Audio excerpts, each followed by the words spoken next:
लेकिन तुम्हारी माँ की जिद है कि वो अजीम का इंतजार करना चाहिए। वो बेचारी तो इतने सालों से अजीम का ही इंतजार कर रही है। हाँ मैं जानता हूँ मैं। क्यों रुबैदा बेगम, तुम बताओ। तुम्हारे अब्बा ने और मैंने ये फैसला किया है, तुम्हारे फुप्पा के जो भाई हैं सलीम, उनसे हुसन आरा का निकाह कर दिया जाए।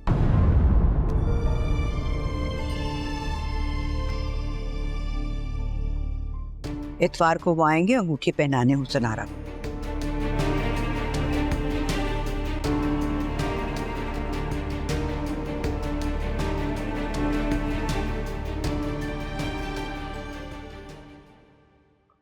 लेकिन अम्मा भी, उनकी तो दोनों बीवियां मर चुकी हैं और 4 बच्चे भी जवान हैं।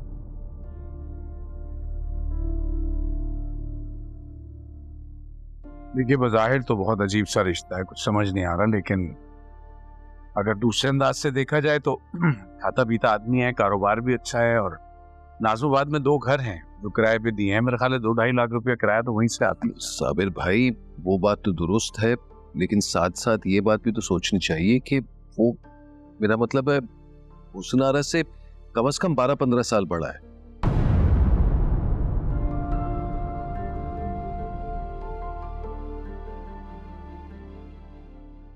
अरे बेटा, इससे क्या होता है? तुम लोग भी तो बड़े हो अपनी बीवियों से।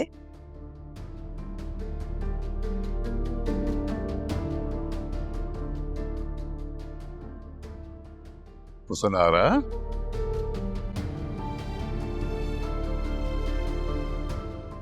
बेटा जब तुमने सब कुछ सुन ही लिया है तो माँ भूत बनी क्यों खड़ी हो? इधर आओ।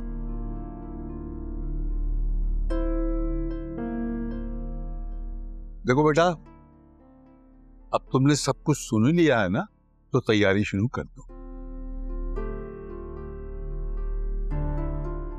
हमने ये फैसला कर लिया है कि इस इतवार को तुम्हारी मंगनी कर दी जाएगी।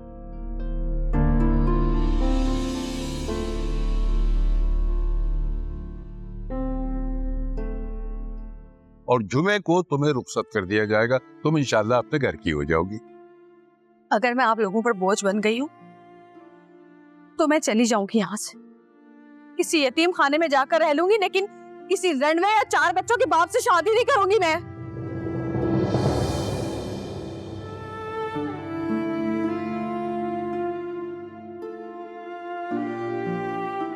और अम्मा भी,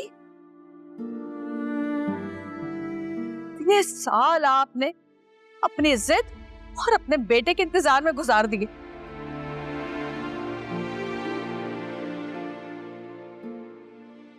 कितने अच्छे अच्छे रिश्ते आए मेरे, लेकिन आपने हमेशा मुझे यही कहा कि मना कर दो। यकीन दिलाया कि अजीम वापस आएगा।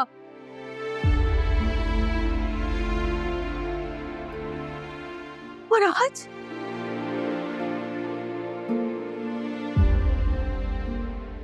जब मेरी उम्र बीत गई, मेरे सर में चांदी का राज है, तो आप होंगे पोंगे रिश्ते देखकर मुझसे जान चलाना चाहती हैं।